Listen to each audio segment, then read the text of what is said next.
Dead Horse Beach is just around the corner from where I grew up. It's well known that it's a hot spot for homeless people.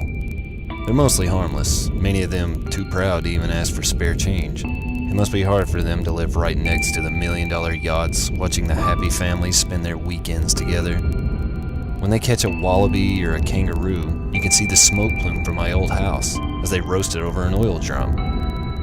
I first heard about Funeral Jack in the Australian summer of 2001. Funeral Jack was a story told by older kids who smoked and drank and knew girls who lived near beaches with names like Avoca and Hawk's Nest. The story went that he'd caught myxomatosis from eating wild rabbits. He was the first human to contract the disease. The flesh on his face had started to rot. The Department of Health and Safety was after him. But if it was your job to catch him, would you really want to get near him? Jack wore a black suit and tie, and a white mask to cover his face.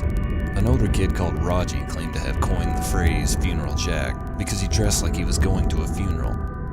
His story, which he told anyone that would listen, was that he was hiding in an old boat shed, trying to smoke a few quiet bongs, when he heard someone coming. Paranoid and high and eyes as red as the sun, he made a run for it, assuming it would be the cops. In his haste and general highness, he ran along the shoreline and ended his hot pursuit under a tree at Dead Horse Beach. Hours passed in what felt like minutes.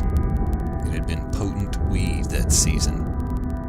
As the sun went behind the mountains and the Hawkesbury River began to turn a dark purple, the rogue picked himself up by the bootstraps and collected his homemade bong fashioned from an orgy bottle and hose stolen from Mr. and Mrs. Van's house.